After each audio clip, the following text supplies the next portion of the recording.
দীর্ঘদিন ওই বাড়িটাতে রয়েছো, একই সাথে একই আত্মা একই প্রাণ, বাবা মা খুব প্রিয়, দুই সন্তান একসাথে বড় হয়েছো। হঠাৎ বিয়ের জন্য বাড়িটা একটু রিনোভেট করা হয়েছে, তারপর থেকে এই অশান্তি। তার মানে কি নতুন বউ আসার পর থেকে এই অশান্তি? অনেকে তো সেটাই ভাবে। সবাই তাই ভাববে, কিন্তু তা নয়। বাবার হয়তো কোথাও ভুল না, এখান থেকে বেরোলে তাড়াতাড়ি হবে, এখানে একটা দরজা হোক, ওই দরজাটাই বাড়ির কাল হয়ে গেছে।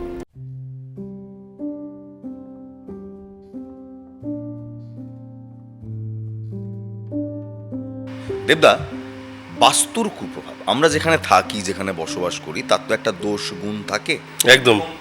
তার জন্য মানুষের কিংবা সেই বাড়িতে যে থাকছে তার ভালোও হয় খারাপও হয়। এবার সবাই তো আমরা চাই বাঙালিরা যে আমার সন্তান যেন থাকে দুধে ভাতে। তো এই দুধে ভাতে থাকার জন্য আমরা সারা জীবন কষ্ট করি, খাটি, সন্তানের সমস্ত চাহিদা পূর্ণ করি, তাও দেখি কিছু কিছু সমস্যা রয়ে যায় যেগুলো আমাদের কন্ট্রোলের বাইরে। বাস্তুর সমস্যা কতটা বিপজ্জনক নিজের সন্তানের জন্য। দেখো, স্পেশালি আমি বলি, ছোটো ছোটো জিনিস যদি তুমি চাও লক্ষ্য করলে বুঝতে পারবে যে একটা বাড়িতে তুমি রয়েছো, তোমার ভাই আরও দুই ভাই রয়েছে, সবাই রয়েছে, হঠাৎ করে মানে বিয়ে থা হবে বাড়িতে, ভাইদের বিয়ে থা দেওয়া হবে, তো বাড়িটা একটু রিনোভেট করা হবে, ভেঙে চুঙে একটু নতুন করে অ্যাডিশন করা হবে। তো এটা হলো প্রথম, যখনই গেলাম তখন বাস্তুর আর কী আছে, কাকে দেখাবো, লোকে এই ফিলিংসটাই থাকে। তো গিয়ে বাড়ির একটা তৈরি করে ফেলো, ভাইদেরও বিয়ে হলো। তারপরে দেখা গেল বছরখানেক যেতে না যেতে যে ভাই, তিন ভাই বা দুই ভাই ছিল বাড়িতে, এক আত্মা এক প্রাণ, তাদের মধ্যে কাটাকাটি, লাটালাটি, মারপিট চলে আসছে। রিজনটা কী আছে? শরিকি দ্বন্দ্ব। শরিকি দ্বন্দ্বই ধরতে পারো, শরিকেরও দরকার নেই, মানে একই মায়ের পেটের ভাইয়ের মধ্যেই হয়তো মারপিটগুলো তৈরি, মানে নিজের নিজের নিজের একই বাড়ির মধ্যে বহু আছে। আমি তোমাকে প্রমাণ দিয়ে দেখাবো। এবং আমি ভিজিট করতে গিয়ে এমন এমন জায়গায় এমন এমন জিনিস দেখেছি যে আমি তোমাকে আসছি, এগুলো স্টেপ বাই স্টেপ বলছি। তো একই লেভেলে না, পরপর যদি তিনটে দরজা তৈরি হয়ে যায়, এটা হচ্ছে সেই বাড়ির প্রতি নেগেটিভ। দেখা গেল মা আর ছেলে রয়েছে, মা ছেলের সাথে দেখা করবে না, কথা বলবে না, দীর্ঘদিন হয়তো কথা নেই, একই ছাদের তলায় রয়েছে, ছেলে বউয়ের মতো একা রয়েছে বা ছেলের মতো ছেলে রয়েছে, মার সাথে কোনো রকম কথাবার্তা নেই, কিন্তু একই বাড়িতে রয়েছে। একই বাড়িতে রয়েছে। পরপর তিনটে দরজা থাকুক, দুই ভাই রয়েছে, ওই দুই ভাইয়ের মধ্যে লাঠালাঠি, থানা পুলিশ সমস্ত কিছু তৈরি হয়ে যাবে। একই লেভেলে তিনটে দরজা আছে, এইরকম লেভেলে থাকুক বা এরকম লেভেলে থাকুক, ব্যাপারটা হচ্ছে পরপর যদি তিনটে দরজা একই বাড়িতে না থাকে, তাহলে এই ধরনের সমস্যা আসবে। তো মানুষ ভাবে বাস্তু থেকে এমন কিছু হয়তো হতে পারে না, কিন্তু কি বললাম, দীর্ঘদিন ওই বাড়িটাতে রয়েছো, একই সাথে একই আত্মা একই প্রাণ, বাবা মা খুব প্রিয়, দুই সন্তান একসাথে বড় হয়েছো, হঠাৎ বিয়ের জন্য বাড়িটা একটু রিনোভেট করা হয়েছে, তারপর থেকে এই অশান্তি। তার মানে কি নতুন বউ আসার পর থেকে এই অশান্তি? অনেকে তো সেটাই ভাবে। সবাই তাই ভাববে, কিন্তু তা নয়।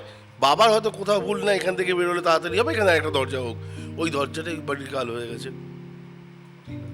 আমরা ভাবি না অনেক সময়। দ্বিতীয় কথা হচ্ছে পড়াশোনা জায়গায় দেবে, বাবা মা বলেছে আমার ছেলে মেয়ে 24 ঘন্টা বই নিয়ে বসে আছে, কিন্তু মনে রাখতে পারছে না, হ্যাঁ, মানে রেজাল্ট খারাপ হচ্ছে। রেজাল্ট খারাপ। তার মানে কি না, মেন ব্যাপার হচ্ছে বাড়িতে রাহু স্পেশালি কোথায়, পায়খানা বাথরুমের সাইডটাতে রাহু থাকে, তার দরজাটা বাড়িতে ম্যাক্সিমাম সময় ওপেন করে রাখা হয়, কোথাও না কোথাও খোলা রয়েছে, বা মেয়ের যে ঘরটা রয়েছে বা ছেলের যে ঘরটা রয়েছে, পড়াশোনার ঘরটা, সেটা পায়খানা বাথরুমের সাথে অ্যাটাচ রয়েছে, পাশে রয়েছে। সে যাই খাক, যাই পড়ুক, যাই কিছু করুক না কেন, তার ভুলে যাওয়ার প্রবণতাটা বেশি। তো তার জন্য সে 24 ঘন্টা কেন 48 ঘন্টাও যদি দুদিন ধরেও পড়াশোনা করে, সে মনে রাখতে পারছে না, তার মধ্যে নেগেটিভ এনার্জিগুলো আস্তে আস্তে আসতে আরম্ভ করবে এবং পড়াশোনার জায়গাটা আস্তে আস্তে খারাপ হবে। আচ্ছা, এটা গেল দ্বিতীয়। দেখা যায় যে অনেক বাড়িতে ঢোকার পরে ঠিক 7 থেকে 8 বছর হবে, বাড়িটার পরিস্থিতি আস্তে আস্তে শেষ। দেখবে একদম রোডের যে শেষ কর্নারের বাড়িটা হয়, ডান দিক হোক বা দিক হোক, একদম শেষ কর্নারের যে বাড়িটা হবে, কর্নারের প্লট যেটা হয়, সেটা কখনো ভালো হয় না। 7 বছর যাবে, 8 বছর যাবে রমরমা, তারপর থেকে দেখবে ধসতে আরম্ভ করেছে, ব্যাংক বাড়ি নিতে এসছে, ছেলেরা হয়তো বাড়িতে বিভিন্ন লোকের কাছে ধার দেনায় জর্জরিত চলছে। তো এটা হচ্ছে ম্যাজিকের মতো, মানে এই যে ঝুট ঝামেলা অশান্তি, কারোর বাড়িতে যদি ঈশান কোণ, মানে আমরা যেটা বলি নর্থ ইস্ট কর্নারে যদি পায়খানা বাথরুম থাকে, তুমি দেখবে সেই বাড়ির লোকটা কোনো মানে কী বলো, কঠিন রোগে তার মৃত্যু হচ্ছে। তো বিনা কারণে না, বাড়ির মানে নর্থ ইস্ট কর্নারটাকে সবসময় ক্লিয়ার রাখা দরকার, যে বাড়ির ভগবান যেখানটাতে থাকবে সেই জায়গাটাকে তো আমার অ্যাটলিস্ট পরিষ্কার রাখা, সেখানে কখনো ডাস্টবিন থাকা উচিত না। তো সেখানে যদি ডাস্টবিন রেখে দাও, তাহলে ভগবান কোন রাস্তা দিয়ে যাতায়াত করবেন? আলটিমেটলি তোমার বাড়িতে তুমি ভগবানকে ডাকছো, যেভাবেই ডাকো, তো ওনার তো আসার একটা রাস্তা চাই। এবং তুমি যদি ওই নর্থ ইস্ট উনার যাতায়াতের রাস্তাটাকে ডিস্টার্ব করে রাখো, তোমার ভালো হওয়ার জায়গা নেই। কিন্তু সন্তানদের যে সমস্যা হয়, আর যেটা দিয়ে আমি শুরু করলাম, যে বিশেষ করে বাড়ির কনিষ্ঠ পুত্র কিংবা কনিষ্ঠ কন্যা সবচেয়ে ছোট, তাদের একটা সমস্যা এই বাস্তুর জন্য হয় আমি শুনেছি। বাড়িতে স্পেশালি মেয়েদের ওপর বাস্তুর এফেক্ট অনেক বেশি আসে। দেখবে বাড়িতে যারা একটু বয়স্ক মহিলা বা তারপরে যে রয়েছে মেয়েদের মধ্যে মানে হিপ প্রবলেম হোক, জয়েন্ট প্রবলেম হোক, কোথাও না কোথাও, হ্যাঁ, এই জিনিসগুলো, বা কোথাও হসপিটালে যাওয়ার প্রবণতাটা একটু বেশি, এই জিনিসটা মেয়েদের মধ্যে বেশি আসে।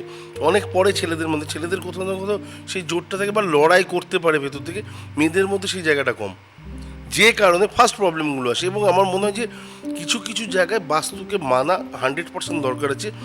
বাড়ির রান্নাঘর আর পায়খানা বাথরুমের দেওয়াল একসাথে হওয়া উচিত না, রান্নাঘরের দেওয়ালের সাথে কোনো কারণে ঠাকুর ঘরের দেওয়াল একসাথে হওয়া উচিত না, বা পায়খানা বাথরুমের দেওয়ালের সাথে ঠাকুর ঘরটা একসাথে, ঠাকুর ঘর মানে একদম আলাদা আলাদা থাকে, সেপারেট থাকবে, ওটা আলাদাই থাকবে। এই যে আমাদের পুরোনো দিনের বাড়িতে আমরা দেখতাম আমাদের ছাদের চিলেকোঠা ঘরটাকে আলাদা করে ঠাকুর ঘরই করা হতো, কারণ ওটা একেবারে আলাদা, ওর সঙ্গে কিছু নেই, একদম আলাদা। কোনো অসুঝালা মানুষ আসলে ওই অবধি পৌঁছাবে না, নিচে নেমন্তন্ন করে চলে যাবে বসার ঘরে।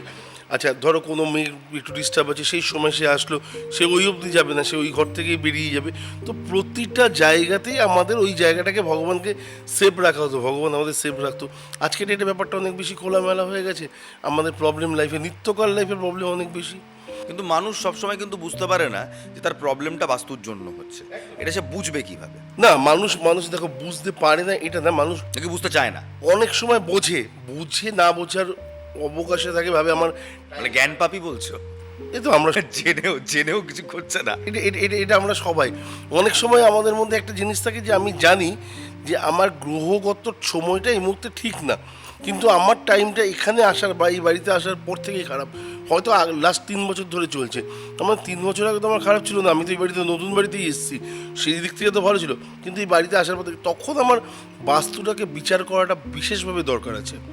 বাস্তু বিচার কিভাবে করবে? না, স্পেশালি দেখো কয়েকটা জিনিস এটা তো আমার মতো একটা লেম্যান করতে পারবে না, তোমার মতো একজন স্পেশালিস্টের হেল্প নিতে হবে। দেখো মেন কথা, যদি তুমি বাড়ি জায়গা কিনে করো, তাহলে স্পেশালি যে তোমাকে ফার্স্ট প্ল্যানটা করে দিচ্ছে, সে সেইটুকুনি জ্ঞান রাখে যে এখানে এখানে এখানে এই জিনিসগুলো রাখা উচিত না। আচ্ছা, মানে যে আর্কিটেক্ট সে সেইটুকুনি মেনে তোমাকে করে দেবে। তারপরে যে জায়গাটা আসছে, বাড়ির 9খানা কর্নার থাকে আমাদের, এই 9খানা কর্নারে যদি 9টা করে কর্নার থাকে, তাহলে 81খানা কর্নার হয়। এই 81 কর্নার কখনো কারোর বাড়িতে ঠিক নেই, আমার বাড়িতেও হয়তো ঠিক নেই, বাস্তব যেটা। তো কোথাও না কোথাও প্রবলেম থাকবে। এবার দেখা গেল কেউ ফ্ল্যাটে আছে, যদি তার ফ্ল্যাটে নর্থ ইস্টে রান্নাঘর দিয়ে দিয়েছে প্রমোটার, তাহলে এটা প্রমোটারের ভুল, বা প্রমোটার যাকে দিয়ে প্ল্যান করিয়েছেন তার ভুল।